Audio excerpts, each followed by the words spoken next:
see the whole list of projects? You are able to see. Okay, so now it's more structured. There is abstract, and then there are a couple of. Is Shagata here? No. So there are a couple of projects, especially the CMS experimental projects, where there's two projects go together. So we have to see how to allocate you amongst those projects. But do take a look, see which all projects seem suitable for you. But then we have to do some policy so that it's not that there are many students in one project and in another project there are a few. Alice is a special case because from the entire heavy iron there are only 2 Alice students. So the Alice project will be for those 2 students. How many CMS students are here? So now let me count seriously. 1, 2, 3, 4, 5, 6, 7, 8, 9, 10, 11. Okay, 11 students of CMS. So for you, I think it's the natural place will be the CMS projects. In one of the projects, we might need permission from CMS. But if you're a CMS student, then that's not a problem. So do start looking at the projects. And then we mentioned on Sunday, but since this is full house, let me say again, the final quote unquote official signing up for the projects will be after the presentations are made. We'll have 11 presentations by the project leaders, 15 minutes each plus 5 minutes of question. We will have a late lunch session. We have mentioned the times also for the presentations in that document. So we will have lunch probably around 1:15, and then when we come back, it's all working on the projects. So yes, Elham.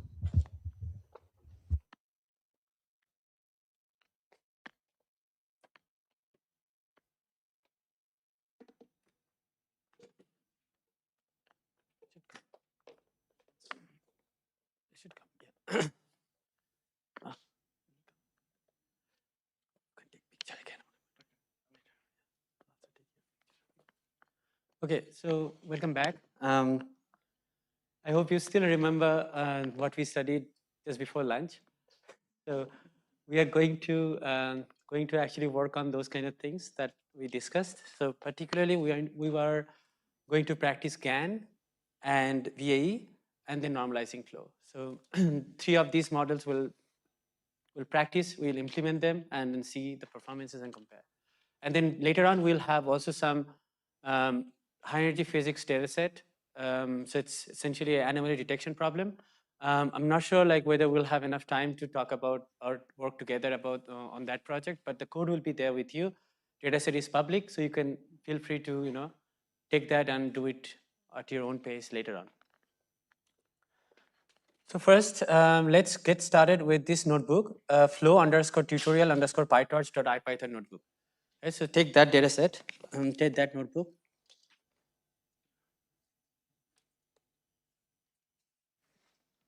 Yeah, and to start with, we are going to do a simple problem. So it's a 2 moons problem.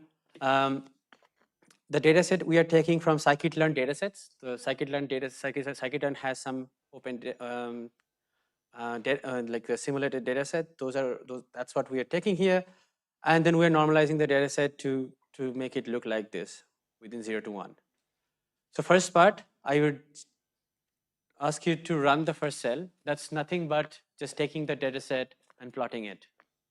Okay, and it's probably going to save also a PDF file in your local folder. Okay, so our goal, so you see this data set, right? Our goal is to simulate like generate samples, which would look like that. Right? Now, by looking at it, like any one of you can, do you think there would be any difficulty that you can kind of infer just by looking at the shape of the data set? Or you think it should be a very trivial job for a generative model to perform? Which one do you think? Is it going to be slightly challenging or it's going to be simple? And whichever way you think, maybe if you, whatever reason you have, I'd like to hear that.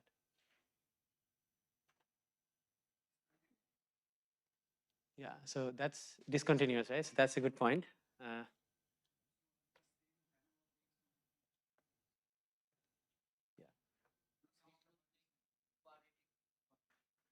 Yeah, the shape is there, but also the discontinuity is one of the big things that the model, this kind of models often find difficult, and we're going to see that how this is going to work out.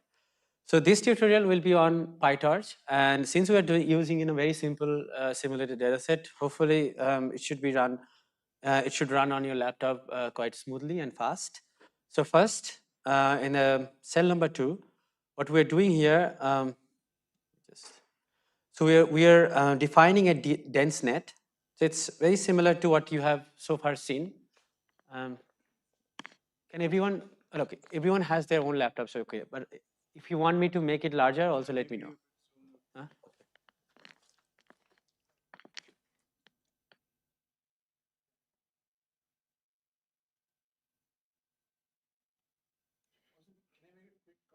Yeah.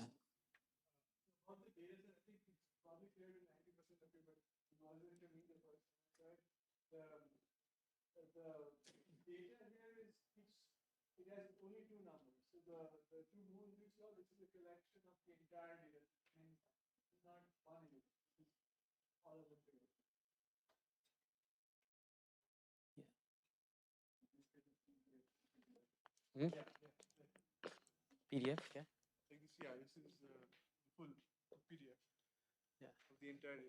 This is the entire data set.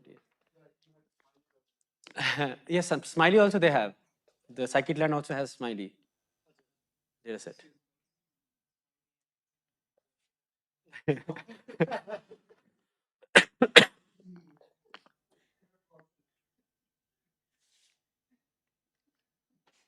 Okay, so I think this block, the second block, should be familiar to you because you have seen most of the components yourself. But just take a few minutes and look at it. So we are defining a dense net.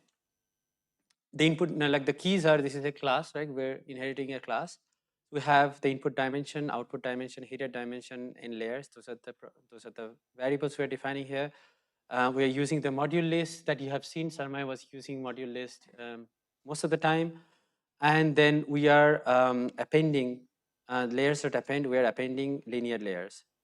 Okay. And this, how many times you want to append, that you can decide based on number of layers. And then you use activation function, what activation function you want to use, that also you can decide based on the argument you pass. By default, it has been ReLU. And the last activation function, it's been none here, but you can choose something if you want for other use case. And there's a forward step where you, for each layer, this is the step where you could do the forward pass for your network training. So run it and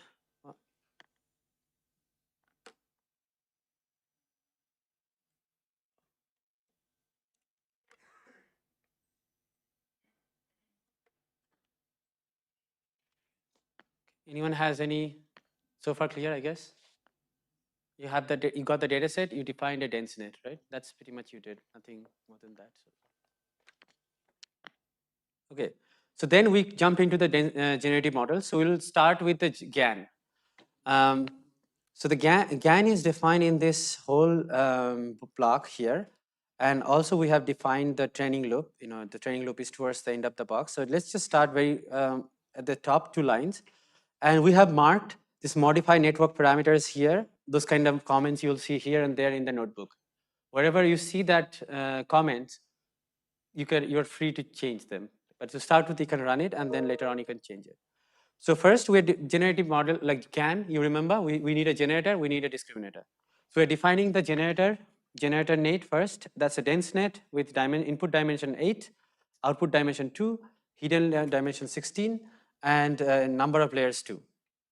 And the discriminator, same function that we just defined, input dimension 2, output dimension 1. And then hidden dimension 16. Now, yeah, and then there's some last activation function defined here as a sigmoid, but yeah, you can play with that. And then we define the optimizer for both the generator and the discriminator, and both has been chosen as atom. So that's pretty much the structure of the network. Once you have the network, the generator and the discriminator defined, the next step is you need to train it. So this is the loop where you are doing the training. So you remember for generative algorithm, for GAN, we have the discriminator, which tries to discriminate between the fake generated samples and the real samples. So first we need to train the discriminator. But in order to train the discriminator, we need fake samples. We need to generate at least one bunch. So that's what we're doing. We have, we take some noise. Okay, so first, what's the input? So can anyone tell me what's the noise dimension based on the definition here? You see the generator definition here. What's the noise? What should be the noise dimension that you should use? 8, clear? Okay, good. So then we need to define this noise. So we are taking this random number, batch size. You are training in a batch, 8, and then you pass those noise to the generator net. So generator net takes the noise, generates something. That something is defined as X fake. Now what you do, you define these labels, artificial labels, on your own. So you're taking similar size, the same amount of real data, batch size, and labeling, creating the labels torch.1. So you're creating the tensor of ones, full of 1 with a batch size, size of batch size. That's your real label 1, and then fake labels, the generator data. You're giving them labels as zeros. So you created your Y real and Y fake. So that's your, the two labels that the discriminator needs to work with. Then the discriminator loss we have discussed. It should be binary cross entropy, simple one. And then the discriminator, so we're taking the discriminator loss mean, we're doing backward propagation and stepping in the back. And then finally, okay, so yeah, so that's the discriminator part. And then we need to do the generator training. So we have a generator loss later on defined, but we said, like, once we do the discriminator training, we freeze the discriminator. Then what we start with the generator one. So we have the noise again. We take the random noise, pass the noise through the generator. That's X fake again. And generator loss, now you defined again the BC, because generator loss, generated image, when you train the generator, you also use the discriminator, but don't change the discriminator weights, right? So the weights are not being changed. So discriminator takes the X fake generated by this vector, and this time it's differentiating between the X fake generated by the discriminator passing to the discriminator. So X fake output of the discriminator network and the Y real, the same BCE loss. Last time you had the discriminator network taking the inputs, because that's the real ones, and the Y, those are the fake labels, and real and fake labels that you created. So it's slightly changed, but first you train the discriminator, and then you have the generator, which is being trained, and then you again keep doing that in the loop. So in the top, you see this is a epoch, is a loop through the epoch, and total number of epochs you have decided here, and then you can change it whichever way you want. So run it, but let's see if anyone has any question.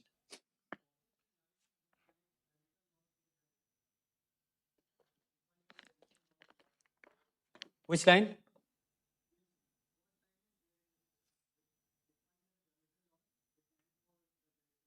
So the generator loss is defined here, right? So the binary cross entropy loss we are using all the time. That's what we discussed in the morning, right? When you train the discriminator, you're training against the real levels and fake levels. That's the first part. And just notice the difference between this BCE line and this BCE line, right? There's certain differences. So first time you pass the X, which are the real and fake. So you created this real and fake by zeros and ones, right? That levels you created by hand. So you pass them, you concatenate them, torch dot concatenate the Y real and Y fake, X real and X fake, and you pass this X to the discriminator. It creates output, and Y that you just created, the zeros and ones, artificially created zeros and one, and that's what you use for the discriminator part. That's the first step. The discriminator gets updated. You propagate the loss here in the discriminator. Next time you don't do that. Next time you again generate a fake, getting noise. You generate the fake X. You pass it through the BCE loss, but this time you're taking the fake data, passing to the discriminator, and then Y real that you already defined. So this time you are not updating the discriminator. Last time you see, like, you changed the discriminator, you did this last dot backward. That this time you are not doing that. So basically, you are doing the generator loss that you are passing, like whatever you understood through whatever you optimized, you were just updating the generator this time.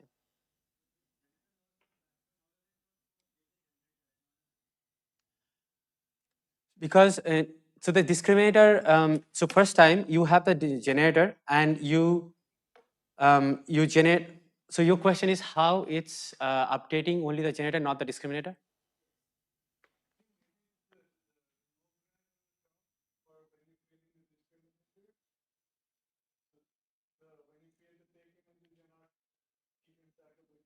You are not here keeping track of the gradient here.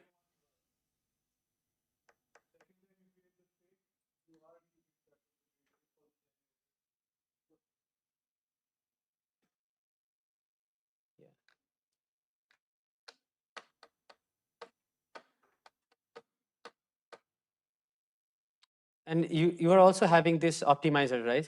So first step, you are having this discriminator optimizer dot step. So it will remember we defined the optimizer separately. So one time we took the generator, defined a generator optimizer, even though they are the same optimizer, like the same Adam optimizer.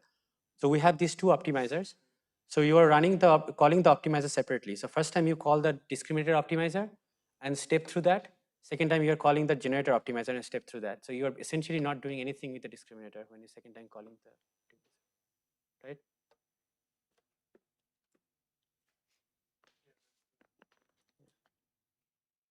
But I would suggest you to run it. I don't know. Yeah, just run it and see. Like, it should not take. Yeah, it should not.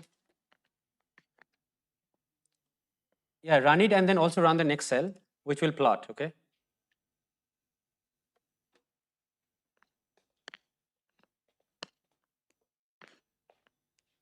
Yeah. Yeah, but the optimizer is fine. Right? Yeah. So what do you see? Like, first, before doing any changes, what do we see? Let's look at this plot and what we see. The black thing is the original sample data. We want to model the black. Blue is what we are plotting. The samples. Does it go up? Yeah, I think the samples are generator net passing the noise, and you're just copying to NumPy. Basically, you're moving to CPU and converting it to NumPy. So those are the samples. The samples are generated using the trained generator that you just defined. Now you're plotting those samples on top of this black distribution. And what do we see? Where are the blue lines?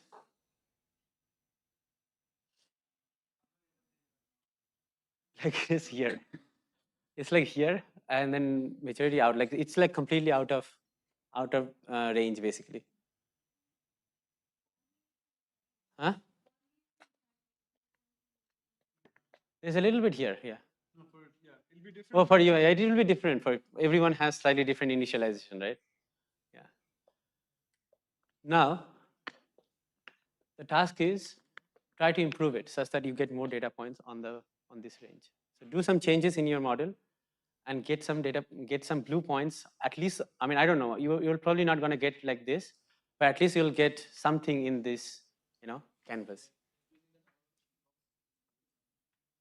Does it? So what is the first thing I should change?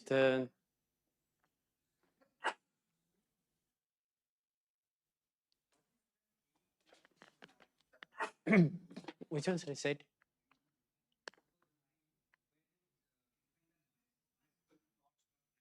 Yeah. 8 is the noise dimension we defined at the beginning, because the 8 has been set already as an input dimension to the generator model. So you have to keep, yeah, you could have chosen something else.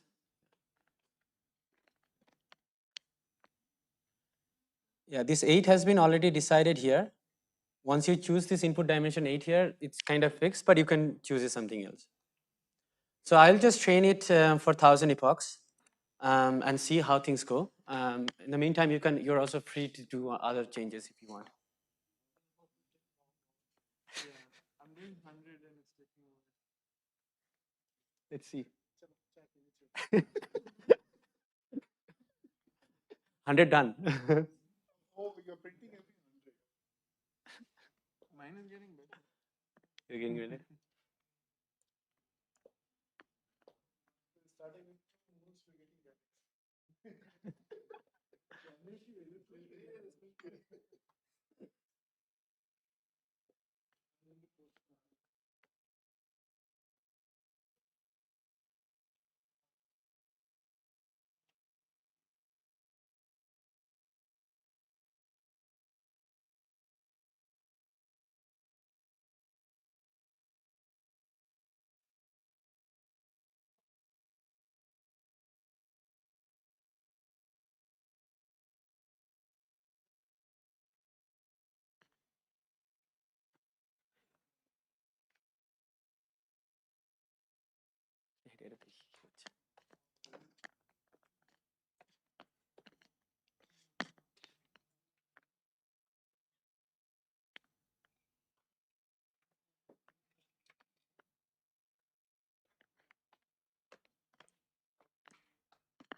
How much it took? 250 bucks.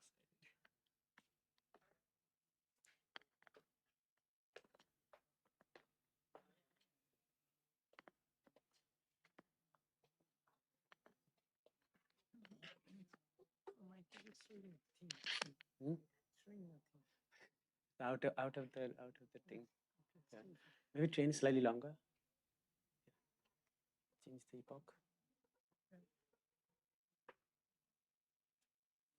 You understand the training loop, right? The loop. Yeah. So, but this is for only one epoch. So should I increase the number of epochs? Yeah, increase. What is like the number 1000? I'm doing 1000. It might take, I don't know how long it will take in your laptop. 500, something like that you could do. I have GPU, it's running on GPU. Okay, then 1000.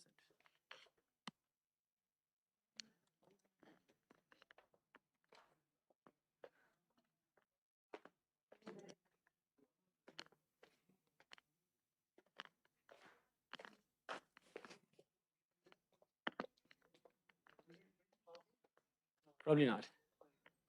Okay.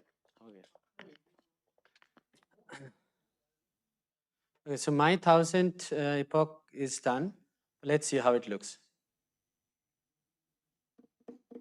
Okay, this looks something like that. So I trained for 1000 epochs. It doesn't look that good, but at least it's now at least around the black dots. Yeah, and in the frame. Okay, so you kind of see, like, now this code is with you. You can play around with the code later on. But I feel like I think you understood that it's a little bit tricky, like, to model things. Even though it's a comparatively simplified problem, just to train with GAN it will require a little bit of effort. And then, as you start training longer and then make the model larger, it will take, even longer to train. But you're free to play with that. So next thing we will move to variation autoencoder. But before that, yeah. It is also sensitive to the usually. Not very much. Not very much. It wouldn't be the first hyperparameter you change. Yeah. Like there are many other things that it'll be more sensitive to. You can do regularization, GANs. Like you can improve the stability by doing like spectral normalization or Wasserstein GANs, which is basically like you do a regularization on the gradient of the very sharp things like that help.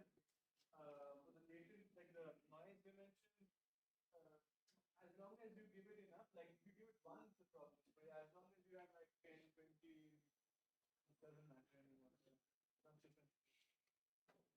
Yeah, we have like 8 and our input is 2. So we have like enough dimension.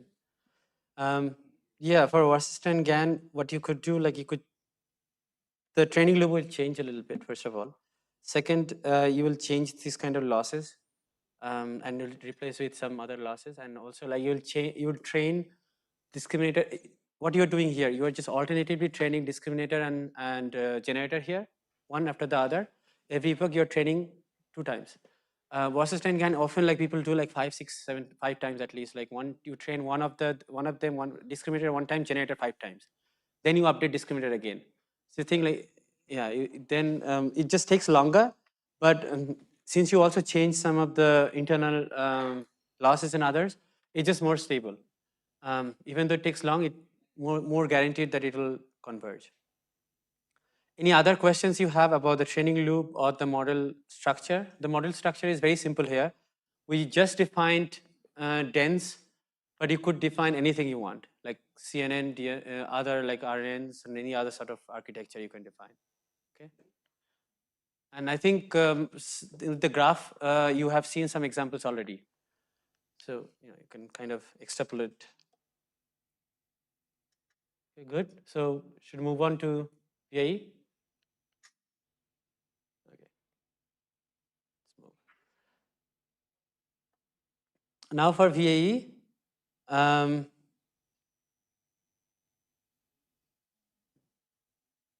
for VAE, we have again a simple implementation given here. I would ask you to run it, but while you're running, I'll just tell you what these things are. For VAE, you remember, like we used to have again 2 networks, encoder and decoder. For GAN, we had the generator and the discriminator. For VAE, it's a simple, like it's a slightly different way of training. We have the encoder, we have the decoder, we have a latent space in between, and we measure. One of the main component of the loss is the MSC, the distance between the input and output. So here, that's why like we are using the MSC loss, and then you also remember the KL divergence. That's also comes as a term to the loss function for VAE. So we'll see that also happening here. So you define the encoder first. Again, a dense net, input dimension 2, output dimension 4, hidden dimension 32, and in layers 4. So you have 4 layers. You can print these models also if you want in your notebook. So you have a dense, again, the decoder that also starts with 2, output dimension 2, and there are some hidden dimensions, and the layers 4. So there are 4 layers. One thing I want you to pay attention to, the output dimension of the dense net encoder is 4. So how is it going to work if the output dimension is 4 of the encoder and the decoder input dimension is 2? So encoder and the decoder, they are connected, they're like in a way connected, right? So we see the output dimension here is 4, and the input dimension to the decoder, it's 2. So how is it going to work?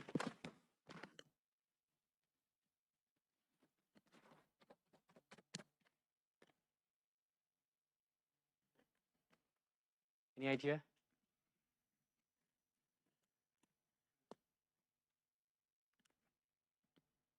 What does the encoder do? Hmm? It maps the input to the mu and sigma. And then what happens after that? You sample it, right? You sample from the Gaussian. So Gaussian distribution has two parameters. So you need to model both of them. So if you want to have a two-dimensional sampling, you need to have two mu's and two sigmas, right? So that's why we have 4. And then once you take the sample, you again take the sample the way you want. So we have 2. And then the output is 2 because that's how our initial data set is, right? Okay, so that part was the important part. Again, we are defining the optimizers the same way as before. So we have 2 optimizers. Again, we'll be using one or the other while training.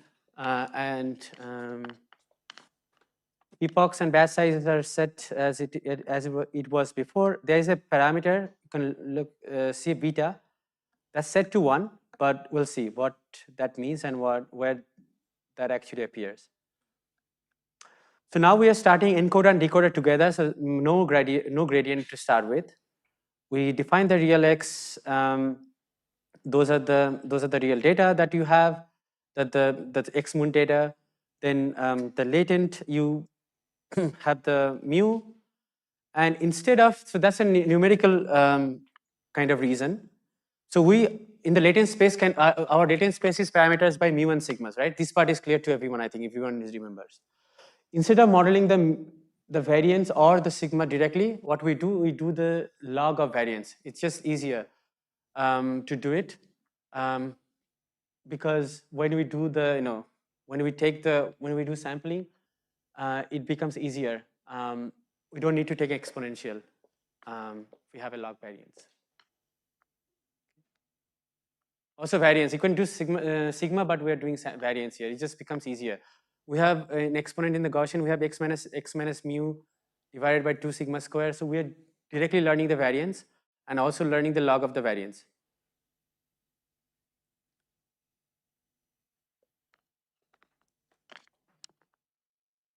And we'll see, like, I think the sampling, is it written here?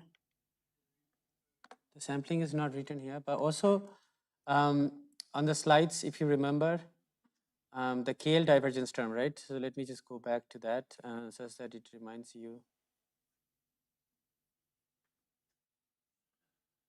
You remember the KL divergence term, the way we were parameterizing it, like if you just expand the term, the KL divergence between the standard normal distribution and the predicted distribution of the encoder can be written as a sigma square plus this mu square and log sigma. So that's the term. So we already have some of the term. We're learning sigma. Sorry, we're learning the mu and then log of variance, log of sigma square. Let's move to the notebook again. Yeah. Okay, so this is the KL divergence term, those 4 terms that we wrote. The only additional term we added is a negative half in front of the the negative sign you took just to make the overall thing inside slightly modified sign, but we added half and half in front of the KL term and in front of the also the other loss. Okay, and once you know the log variance, the way you get standard deviation, you just take an exponential of half of log variance, and then now you have a standard deviation, you mean already you learned, and you put this random that's generates Gaussian distributed random variables with this is torch function, takes the standard deviation, takes the STT, and then divides, okay, that ignore that part, and it creates this this is a standard normal distribution. Okay, no, yeah, this creates a random variable, and then you multiply the standard STT with this epsilon. So epsilon also, I think you remember. Epsilon was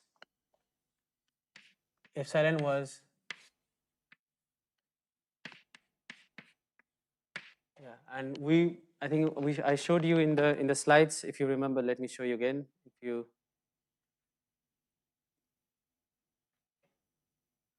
it was here. So the way the VAE has been parameterized, you have the mu, you have the sigma, and then we have this random variable the epsilon, this comes from the standard normal distribution, and you multiply it with sigma. So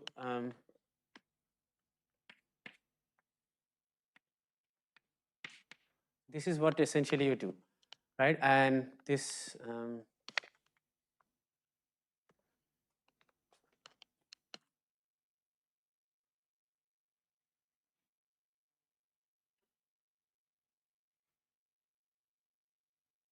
okay, let's run it. So last, at the very end, you see the loss. That's the KL divergence times the beta. Beta has been set to 1 here, and the MSE term. So it's the equal weight of a KL divergence and the MSE, right? And then we are stepping both encoder and decoder. So we're in VAE, we train encoder and decoder together. We don't train one or the other. I mean, I think for some weird reason one can do it, but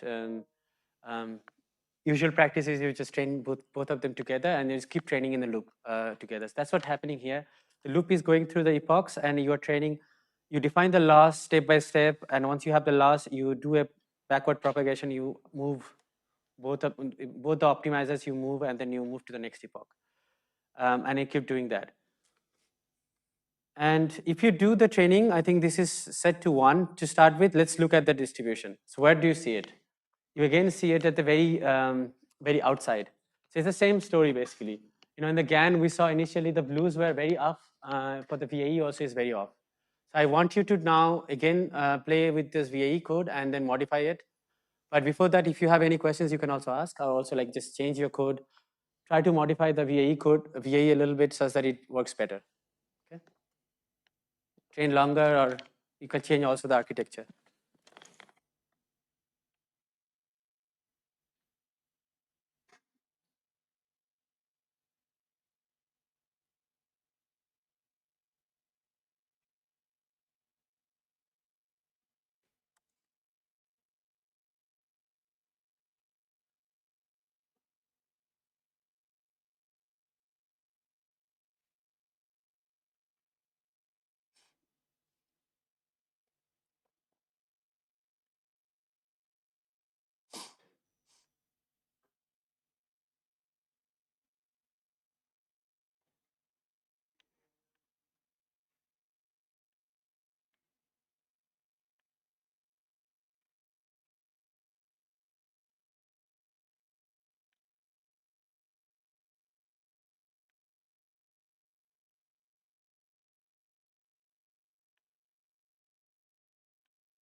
There might be a mistake in the code. They went like STD. They're giving STD instead of 1. So they're generating the 0 and STD. And they're again multiplying it. So that's one mistake, I think. I think so. Right? Because ideally you should be doing like 0, 1 and then multiplying with STD. That's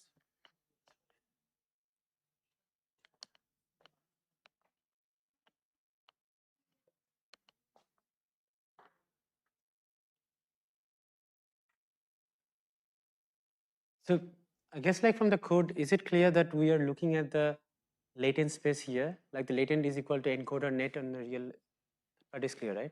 And from the latent, your part of the latent is coming, like since we are modeling mu1 log variance, that part of the latent we're just taking, you know, the part of the space of the array or tensor vector here, whatever, mu1 log variance. And then you define the losses and sampling. This part is doing the sampling, and here you define the KLD, here you define the total loss, and then you move on. Any confusion overall from the encoder and decoder side and the training loop?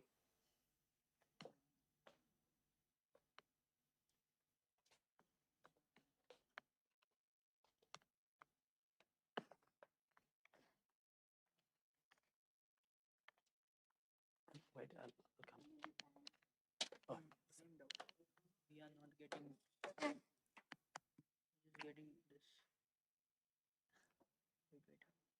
We are getting locally.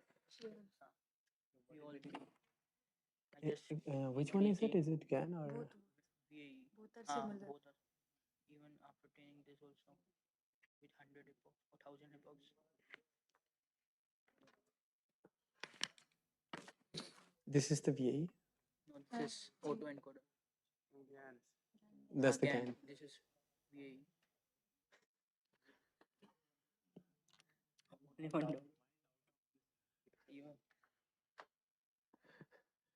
So maybe try changing.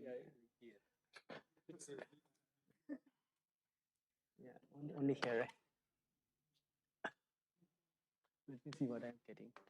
I never got this scattered. Yeah, same. Never got the salad Even thing? for 1000 epochs. For the Even GAN? for 1500. For For GANs GAN? also. Yeah, for GANs also. for gang also. You didn't get the scattered one? No.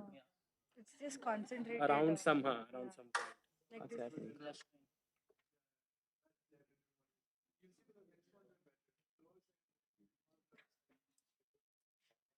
The code looks okay. Which one you were running?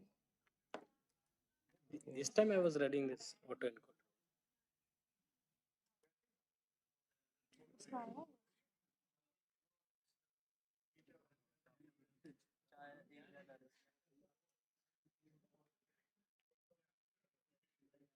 Should we change activation function also? Is it okay? No, I think it's fine. The activation function is fine because we're using a ReLU. The last activation function you are using ReLU. You can change it. You can change it. I changed. I tried for sigmoid also. Yeah. Look what I'm using. Let me see.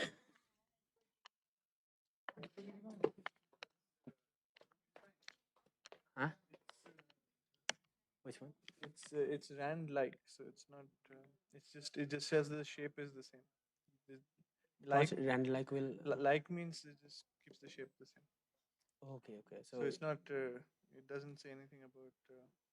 So rand is still, I guess, it's coming from. that should be standard tournament. Good.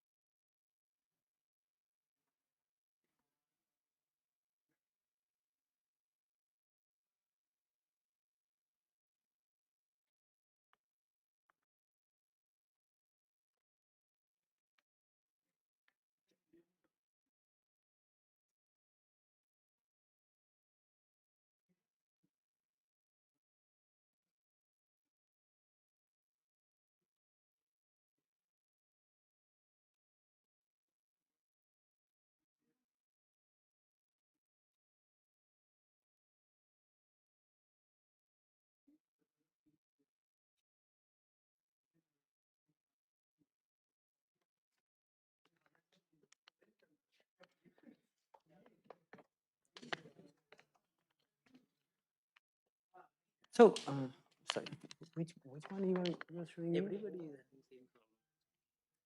Okay. For the GAN, GANs also. where is the GAN? Can you show me? This was initially here. Yeah. So now here it should not use ReLU, right? Even This would be- sigmoid is same. Because you say you should have sigmoid first of all. ReLU will not work for Steve. You have used ReLU. No sigmoid because this is a classifier, right? Like binary classifier. Sigmoid is not working. Yeah, but that's another question. But you, first of all, you should use sigmoid. And I use 1500 epochs. And even tried increasing. This is GAN or VAE? GAN. VA is just a dot. It's same for all of you. Dot. You guys are getting dots or some scattered distribution? You're getting scattered. You're getting scattered. Huh? Yes, that's what. But for GAN, what did you get? This is the last one night when I saw me.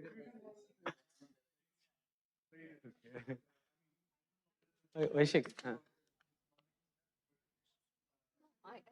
for GAN, what did you get? Go slightly up. Yeah, and scale. Not here. I want to see your. Bad side exchange? That size is 200 is fine. Okay, yeah. So, maybe you have a look. Some people are getting dots only. Yeah, I saw this. Yeah, so that's kind of interesting. Yeah, either more training is required or beta. Some people are fine, but some people are getting dots. Graduation, all the points are in the same. Then If you just lower beta, then it becomes Yeah, more spread, I think. beta, it's for VAE, we can do that. For GANs, I don't know. Like,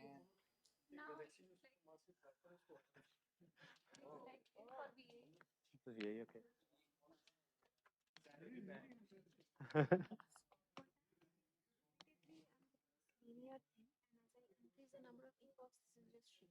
Shrinking to the one dot. Okay, that's happening for many people. You're getting a straight line. If you, yeah, so I think some people are. Yeah, you have to like change like the initialization has to be changed probably. But why should it, why? It's probably just different laptop has different, slightly different thing. This is what you got for VAE. With VAE, Yeah. the different. For GANs, some people are getting just lots and Yeah, getting.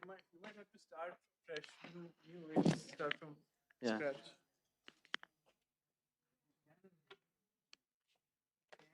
Working better for me.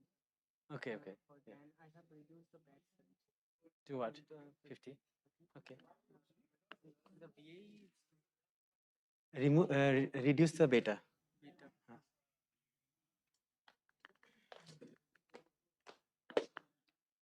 Working out of. Run it for more. It's Okay. running. Yeah. Even he changed the batch size. Apparently, it works for better for him. Reduce the batch size. Any results? I think for a couple of thousand epochs, I just got a dot. Got it. Now I have Maybe changed the number of layers. yeah, and also you could change the batch size. And learning rates, those are the other things one can change later on. You're getting dot. You guys are also getting dots. Yeah, but I'm trying reducing the batch size. Yeah, the batch size. Your work. I mean, it's just random, like because every laptop has slightly different things. That also matters. But everyone is getting dot, but he is getting a distribution. Some people also got distribution. Yeah, but dot is more common. Complex your architecture. Yeah, and also batch size, learning Also rate, batch size learning rate. also. Learning rate you can change. Yeah, Because it be just, Adam optimizer already typically like it's good. Adam already like optimizes is it the. possible to burn the laptop when something burns? It's a small model. You should not burn your laptop. Okay, you've got something better than dot. So we should track the number of parameters based on how many events, how many number of these black dots are there, right? If there are 100 dots, then we shouldn't go beyond something parameter 100. That's a good point. Yeah, if your data size is 100, you should not have more parameters than data. parameters. Yeah, that's a problematic regime. That's like also active field of research, vice versa. So then probably I need more here to all those other hyperparameters to make it. Yeah, or you can generate more samples because Or there's generate more samples. Yeah, that's true. What if I change the batch size and double the batch size? you can do that. Just try. No, I can. I mean, you do have some Intuition. It's very hard Intuition, yeah. for this kind of models. It's very hard to do any intuition. Once this is a little bit trained, then you can have an intuition. Okay, so if you change on top of the slightly, it might go. But if you eventually if you change the batch size, meaning what? Like you are upgrading your gradient you're looking at more samples, then upgrading, right? Right. So you are averaging over a larger pool. So what can happen if your sample is not, if your variation between sample to sample is not that much, then it's probably useful. But if this variation between samples is so much, then changing the gradient, upgrading the gradient in smaller size is better. So in your experience, how much epoch is typically needed to convert this kind of? Oh, GAN, you need like order of thousands, sometimes 5,000. 6,000. A real problem. It takes more. This way thing, second one. Huh? Second one is taking more. Like in epoch, we got only one single time. VAEs are usually better. VAEs you should have like 500 to 1,000. You should get something. GAN is not hot. GAN is good, but GAN just takes just needs a little bit more time. Complex physics problems are typically Like one of the models I was training was is there a general or is it just problem specific? problems. Problem specific, right? Also, you define your model based on the problem, right? So generic. No. For example, I have a physics problem. Right? Yeah. Also, like How I have a VAE and GAG But how do you define the VAE and GAN? That will also differ because how many inputs you have, what latency space size you are choosing, those kind of things will matter. Because if you go from 8 to here 2, that's a different equation compared to 2 to 2. It's a different thing. Then you might have to train longer. It's very problem specific and it requires. That's why it's a kind of very frustrating too. And also like if I look at the thing, you can come with the physics description, right? Typically, like if a GAN or VA generated output explain my bulk is well, but maybe tail is like not so much. Oh yeah, that happens. That happens. Like a PT distribution, for example, PT distribution, mass distribution. You have like very few events at the very end of the tail. It becomes very tricky for them to model. First reason is that you have less samples there. Second reason is this is just that difficult because the shape is. You can reweight to make it high. Those events are high weight. Still, it's just a little bit tricky. So that's always a bit problem. Like tail part with GAN. Normalizing flows are quite good. Oh yeah. So for example, I use This problem, yes. generate a circle. If you had a circle, yes, you would have just done it already. But it will also, I mean, I tried with some couple of geometric figures. For example, sin x with a little bit of x square plus x square. Yeah. So something like this. It also like GAN is also finding it very difficult to generate that shape as well. Was it difficult? Something like oscillating. Was And it for difficult? example, sin x by x, that is like some. That will be It's difficult. just can't learn. Like It just after takes. 20,000 epoch also it is some part of this okay. Some part is just. Yeah, it just like requires lots of patience to. I mean, is there systematic way to probe this? Like, No, so the systematic way is you just do hyperparameter tuning. So then you use via some method like grid star searches like Pati method, but that takes a long time. So now there are like optimization technique like Bayesian optimization, those kind of techniques. There are tools. They will search through the hyperparameters. You will tell, okay, search from this range to that range. Let's say you have like 5 things you want to change. You tell them, okay, I want to change 1, 2, 3, 4, 5 in these ranges. And then so much time. yeah, so that will take it, and then that will run, but that will take care of things, and there are some probabilistic way of finding it. So it will whenever it sees like some region is doing better, it will just sample for more. You may describe a different grid, like a huge grid, but it will. But initially, huh? No, that's like a more like it's called a Bayesian optimization. Grade wise is like systematic. 0.5 to 1.0, gap of 1.1. Huh? Gradient descent on hyperparameter. Not gradient descent. Studying like a hyperparameter optimization. How you do, like you can do random search, you can do a grid search. Random search is randomly picking. But yeah, it's a gradient descent. Why would it work? Huh? Why wouldn't gradient descent work here? Because like hyperparameters are parameters. So you define your performance of the function as a function of those parameters. You can do gradient descent if you want. Yeah. So Bayesian optimization they do slightly differently, but yeah, it's just finding some other metric, defining the minimum of that, and then the fact that it is sampling more in the region where it's doing better, it's kind of already doing that. Huh. Yes. I think I'll tell. Okay.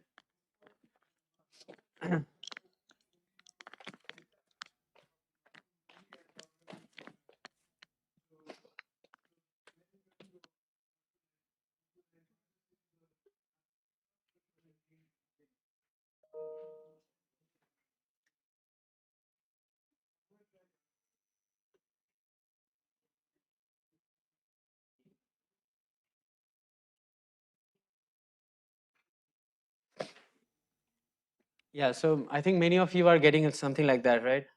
So one thing, there are some other handles you can change. We cannot optimize a model, in this 15-20 minutes here.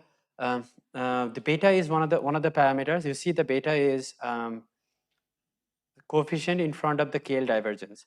So we have MSE plus beta times KL divergence. Now you can reduce the beta, or you can increase also if you prefer either way. So you to do anything like in a more intuition using some intuition, you have to see the data in distribution. You have to plot the data in the mu and sigma that you're getting. You have to like get the data in distribution with that mu and sigma and see how, or basically just sampling the samples you are drawing. You have to just plot them and see if the latent distribution is actually a Gaussian or not. Or particularly, like it's a Gaussian, but it's whether you're getting a beta, sorry, you're getting a mu and you're getting a sigma. You can plot the Gaussian and see if it's a 0, 1 or not. If it's a 0, 1, if it's already a 0, 1, then you can try reducing the KL divergence component such that the other component that we have, the reconstruction loss, that gets slightly higher priority. But in any case, for this problem, since, for example, for me, the reconstruction is so bad, maybe reducing the beta could help here already, because it will then force the network to pay more attention to minimize the difference between the prediction and the actual data. So that's one trick you could do. And often if you see that your mu and sigma that you got out of this network, the latent space, if they are very far from 0 and 1, then that means you need to put more stronger constraint on the KL divergence term. So that means you need to weight it higher, such that the KL divergence term becomes like, when you do the loss minimization, KL divergence terms gets more priority, and then becomes the latent distribution becomes more close to the standard normal distribution. So I'll train one more time, but all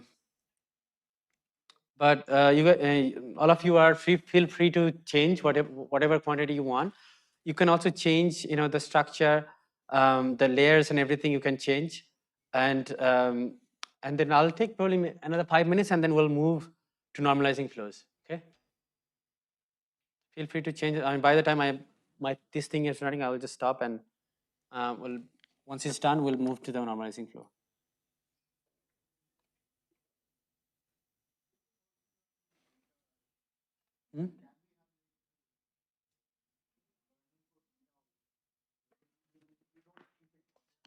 Learning from beta, okay. So you're proposing changing beta as we go? Yeah, that's possible. That's people do, yeah.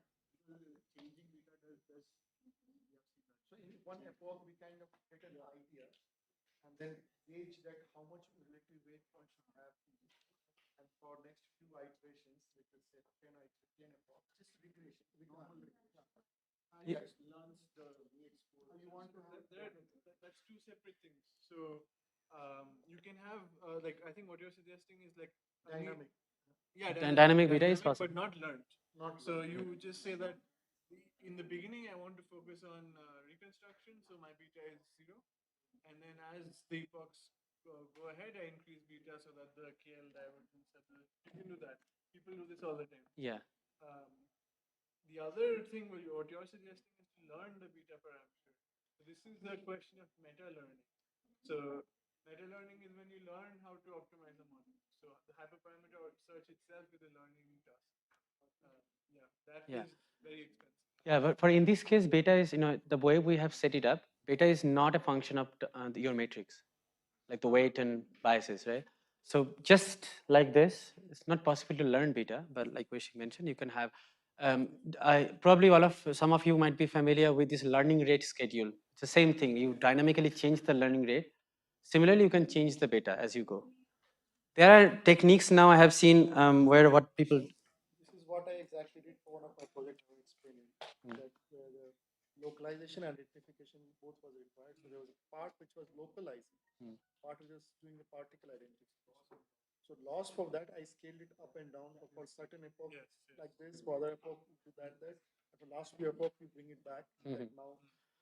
Some, like not super new, but there are some observation as well in terms of beta, just to mention here. Like you can do annealing. Annealing is just, oscillate, like, periodically changing the value. So people have done from Microsoft research, I have seen like they have done this annealing technique. So you move the beta up and down systematically, and by doing that way, the model actually becomes more optimized. But it might not be true all the time. It just it could be very specific to a certain problem. So you could try it out, but these are techniques.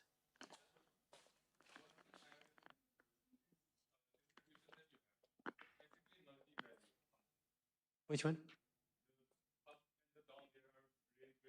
Yeah.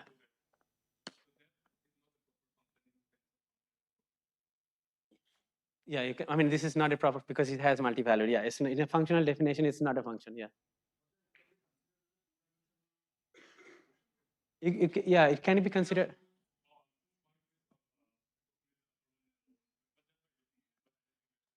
Yeah, but then that's why it's becoming tricky, right? See, the same thing. If you want to approximate, let's say this kind of, let's say you want to learn this trajectory, the same problem comes. So a simple GNN will not learn it properly. There are certain things you could do, and you can force, but there are, I mean, you can learn it as well through.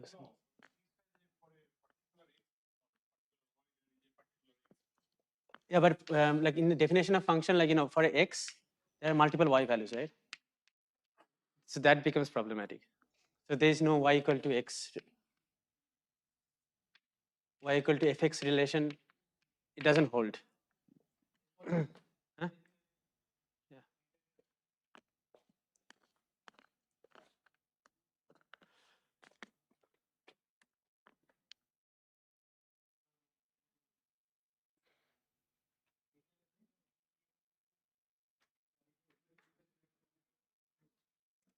Okay, so I think now we should start moving towards normalizing flows, so that we can also get through some of the other, techniques. Yeah.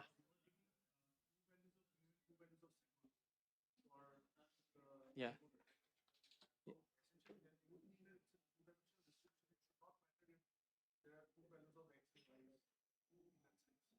Yeah, it's fine, I think. It's fine. Like it's a two-dimensional distribution. You're trying to learn it, yeah.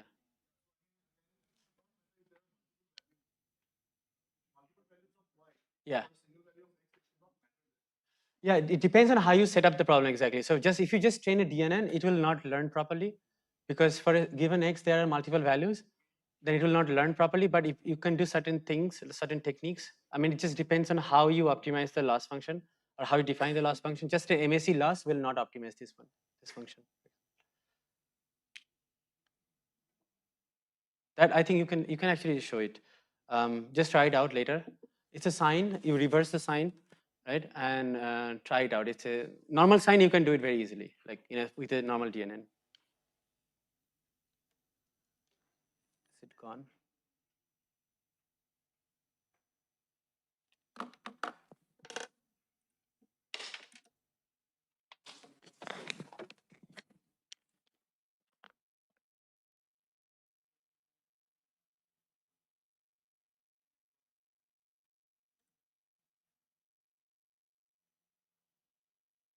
Yeah, for me also it's not great, but I think you have the code, you can play with that as you go. Let me see if we have a better.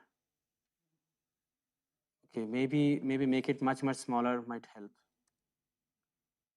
0.001 helped at some point.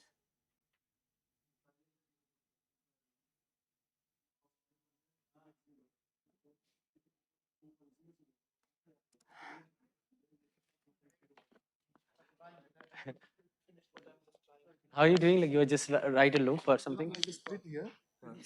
So Okay, it's yeah. greater than this thing, then put it like this. It started with 0. It's greater than this, put it like that. 1000 tak karke dekho. Okay, so let's gradually move. If you're training still your VAE or GAN, it's fine. You let it train in the background. Just gradually we can move towards the normalizing flow. I think normalizing flow, you all probably remember that what we learned. We learned that there are invertible functions, and we will move the data, or we'll learn a mapping, high dimensional data distribution, let's say high dimensional data X to a noise like Z, but the dimension of X and Z would be similar. But we will learn it through multiple steps. And all these functions will be like small steps, and then steps you can decide how many steps you want to do. But all these functions will be invertible. That's the only that's the constraint we have. Here again, we are showing this change of coordinate. So for example, if we had this uniform distribution of it's a variable u, let's say, between 0 and 1, it's a uniform distribution, the y is 1. Now, if you do a change of variable, x equal to function of u, which is 2u plus 1. What happens is that because of this change, this distribution will shift. You can shift the distribution, it will get stretched as well, because when u equal to 1, it is becoming 3. So it's stretched from, the intervals got stretched into from 1 to 3. First step, if you just stretch it out, keeping the norm like the y-axis value same, what happens? Can we have this? First of all, like, let me ask you this question. Is it a valid diagram? No, right? Huh? Yeah, right? Because the area under the, because it's a density function, probability density function, it has to be, integral has to be 1. So what you do, you now scale it back. That scaling happens through this this Jacobian that we learned before, right? So that part is just a recap. And now let's look at this. This schematic again.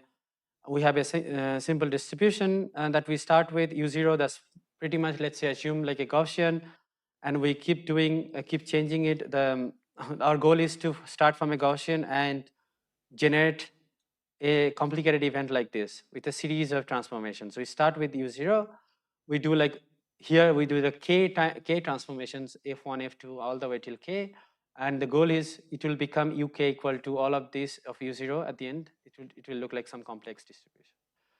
That's the generation part, but the training happens in the opposite direction, right? So we start with this distribution and we learn invertible maps, which will take the distribution from here to the u0 distribution. So in this case, we are going to use, there are some text here written. You can read them later on when you have time. We are going to use the nflows package.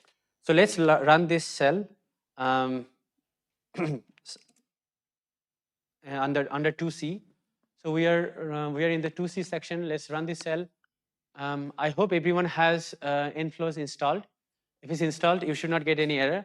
If it's not installed, you just install on the fly. You do pip install nflows, okay? Anyone is having issues with nflows? Anyone? Good. So then here, particularly, we are going to use a specific type of normalizing flow, which is called masked affine autoregressive transform. So it's an autoregressive flow, masked autoregressive flow. It's a very specific. It's a specific type of normalizing flow. And you see the paper linked here as well. You can have a look at the paper later on from 2017. Essentially, the idea here is that the transformation of a step depends on all the previous steps. That's the relation here. So you see like P of, if you can see it here, P of xi depends on all the x's which are before xi. And you calculate this probability for each I and you multiply them. That's the overall conditional density. But we don't need to go through too much details here because it's there are lots of theoretical details which we don't have enough time to learn today itself.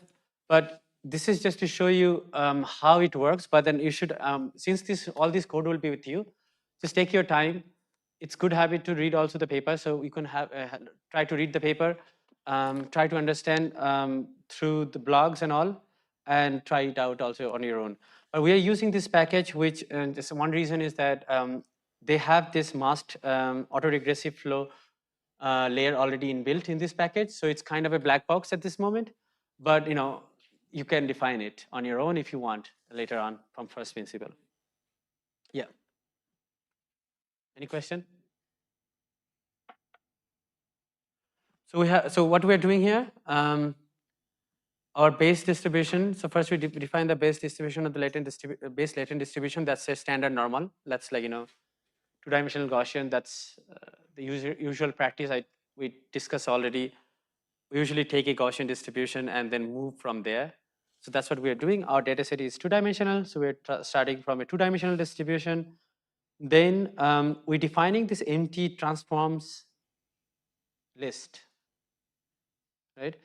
And then in this list, you can keep adding this transforms, this masked autoregressive transform. You can just think about them as these transformations.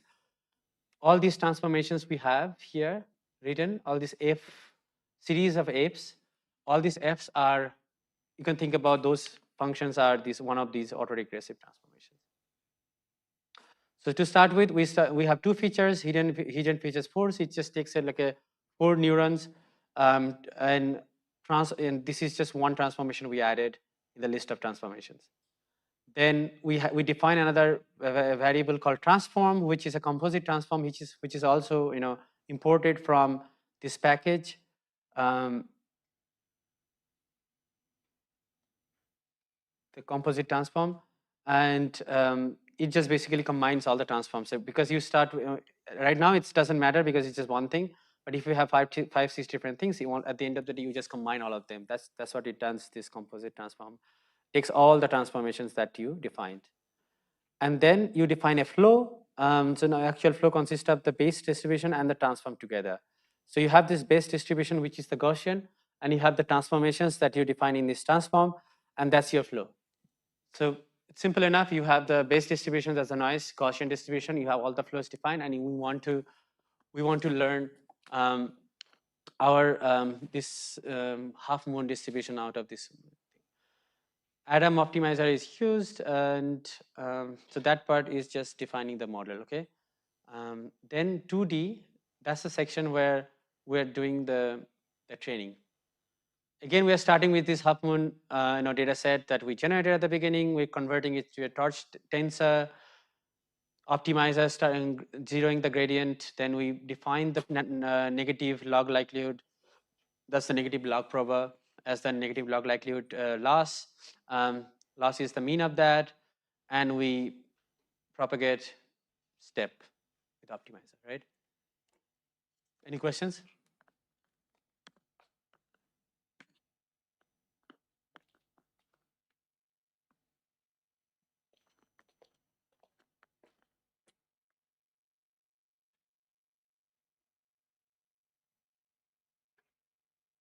So one thing you must have noticed, that cell ran very quickly, right? This cell, if I can run again, right? It's just done. So it should run very quickly for you as well.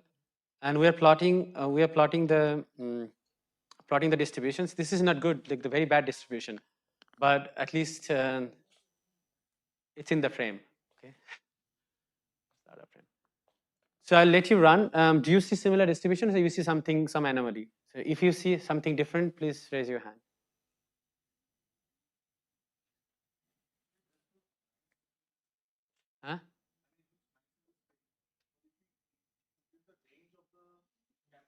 Huh? Yeah, it should be all over the place. Yeah, it's scattered, but it's also there. So now, clearly it's not learning, right? It's not learning because, you want to learn this shape. Dots are everywhere, but at least not out of the frame to start. That's like very first step, right?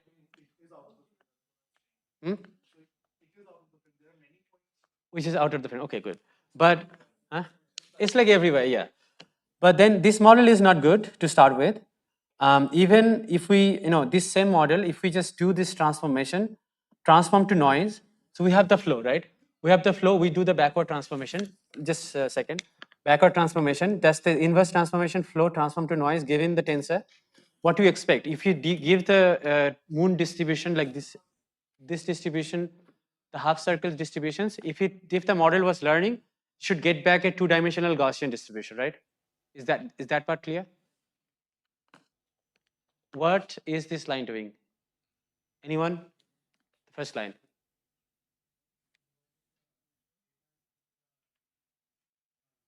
Inverting the data to the noise, right? Clear? And if that was working, what we expect? We expect it should be a 2-dimensional Gaussian. Let's see what it looks like. It is not even there. So we don't see a 2-dimensional Gaussian, and data set looks exactly like the data. So it's not really learning anything at this point. So now the question is, what's the reason? Anyone has an intuition why it is not learning anything?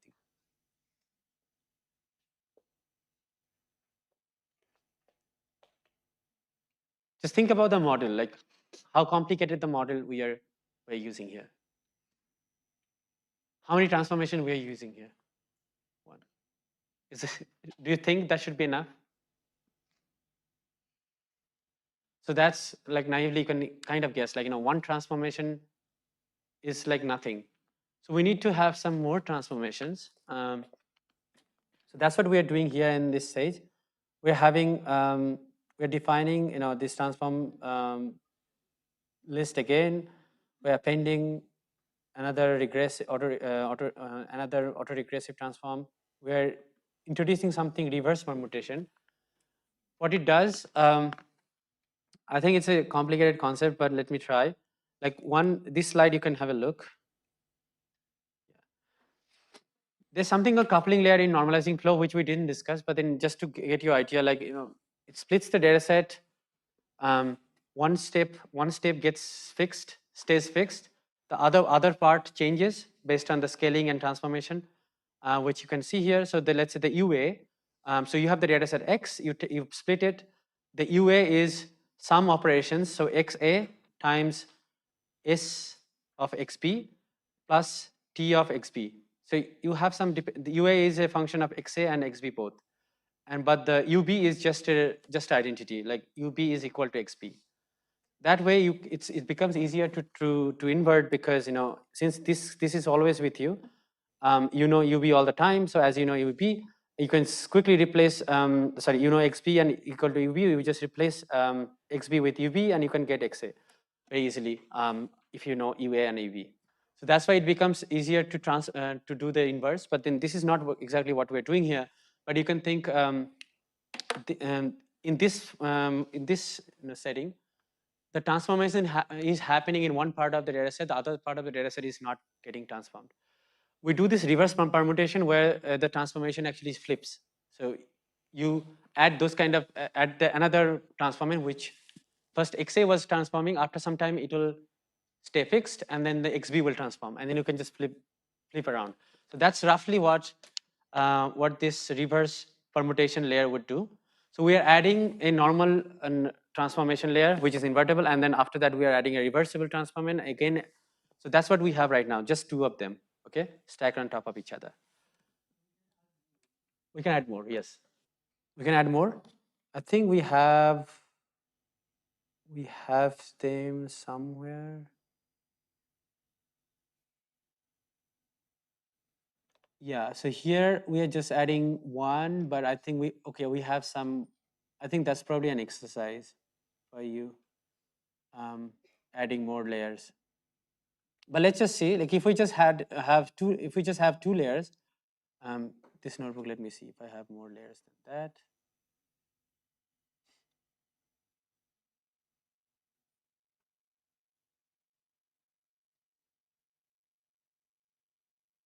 Okay, yeah. So we added two, and then rest just stays the same. Okay, and number of epoch is 1, so it will be very quick. You can change the number of epoch if you want. You see, it's not good. If I change the number of epochs a little bit, let's say I just move it to 100.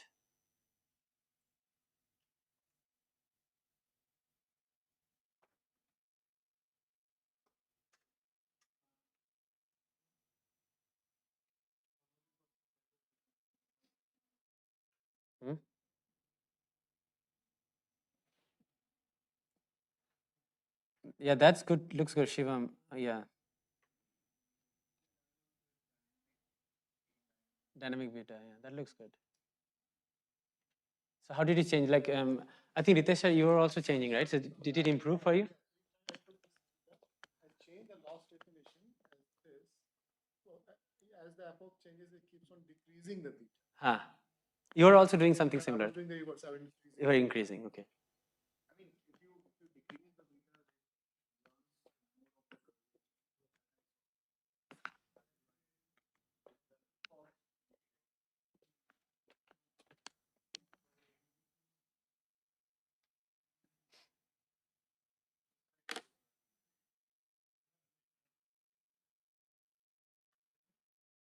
So here, can you please modify the code here?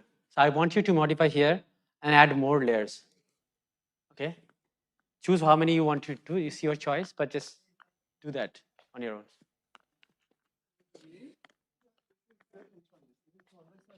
This one, 2 moves, but I added 3 layers instead of. Okay. So added 1 layer, reversed it, added 1, reversed it, added 1, reversed. This is the flow, right? Flow. Yeah, so this is your task anyway. So add more layers, whichever way you want. You can run a loop, you can copy paste. And 100 epoch, it is this. Yeah, this is why we like. This is already pretty good, right? How many layers did you add? Keep doing it. Just no, you did add. This is 5. Oh, you're using the other notebook. You're using the solution notebook. That has things changed already. Some of the things have changed, but it's fine. Yeah, you get the idea. Okay. That is the next part. What? I'm just saying, like you probably reached peak performance at some point, but it'll still be continuous because flows. What you're going to teach next? Yeah. So yeah, so I will give you a few minutes just to modify these 2 lines, but very specific. I have already changed the epoch, but you probably don't need 100. You can have like 50 is already good, could be good enough. But it's very fast anyway, so you can change it from 1 to 100 or 50 and change here, okay?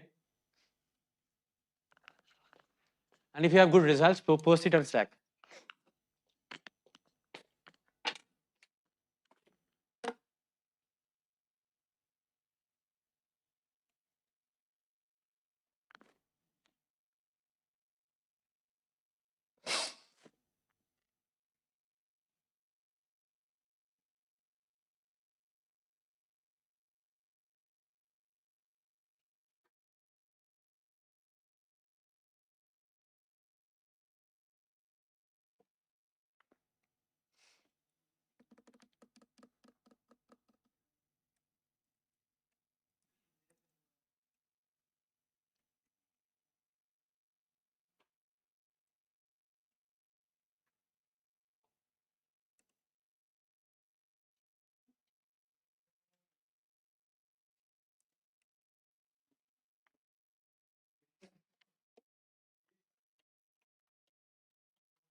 In a wrong way, what I did was, okay, at least it remained clustered. Clustered close by, okay. Good. But we would be able to run in principle discontinuous. Yeah. I think so. In principle, yes. It's not like the flow. Flow is like fundamentally it cannot. PAEs can and GANs can, but it's hard.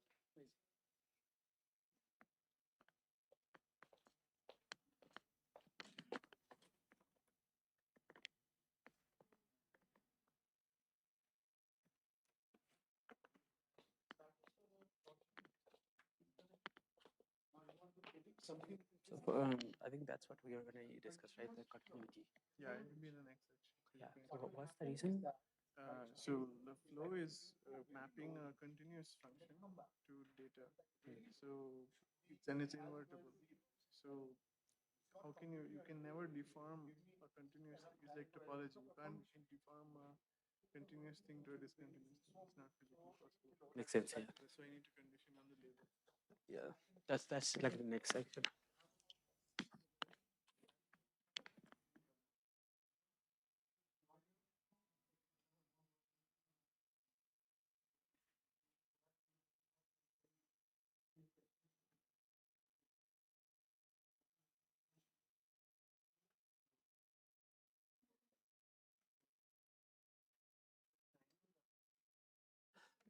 Fine, like 10 maybe like up.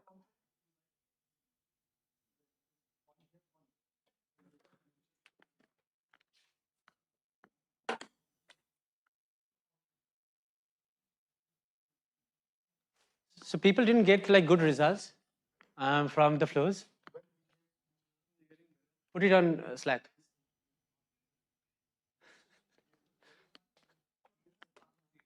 Huh? You got good results? How is it? Pretty good, yeah, good. Reverse permutation, okay.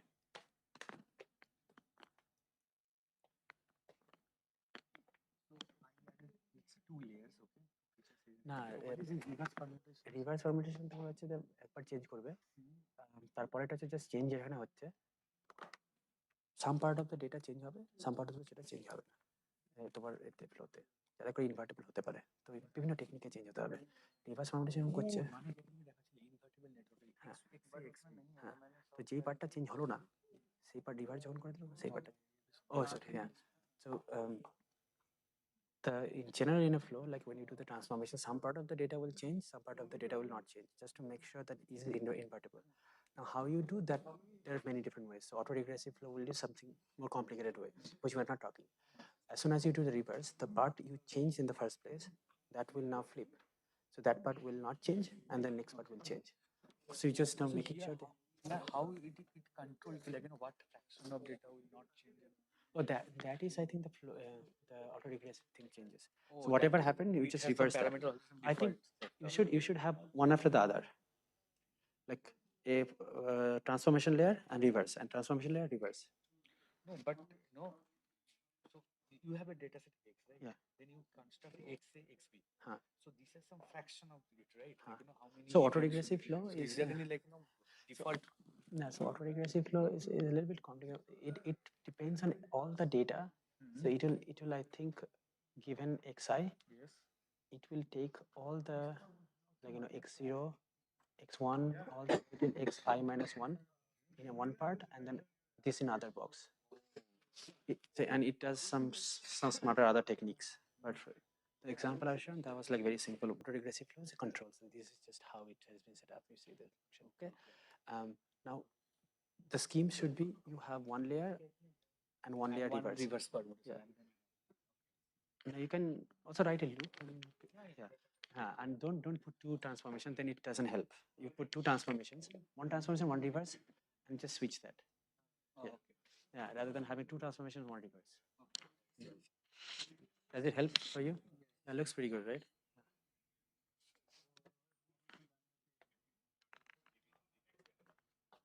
Anything?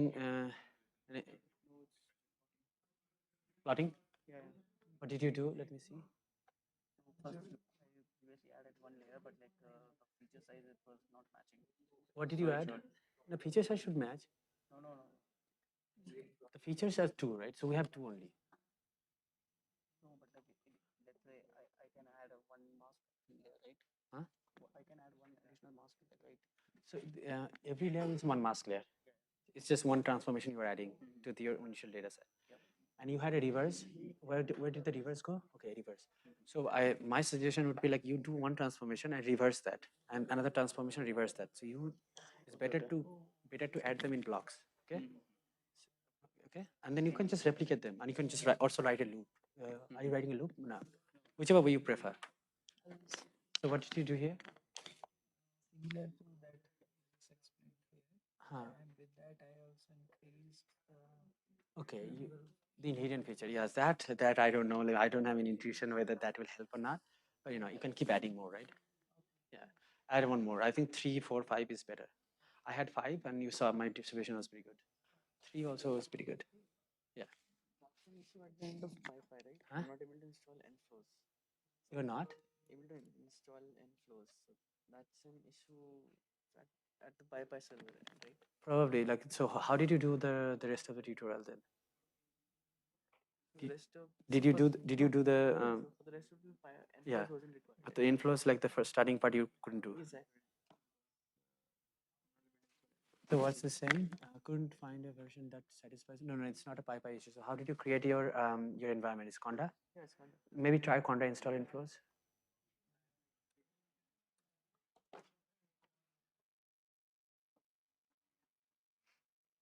Because you know, like this always become an issue because you have different versions, and then now inflows might require a certain package in a different specific version, and you have PyTorch now requires the same package in a slightly different version.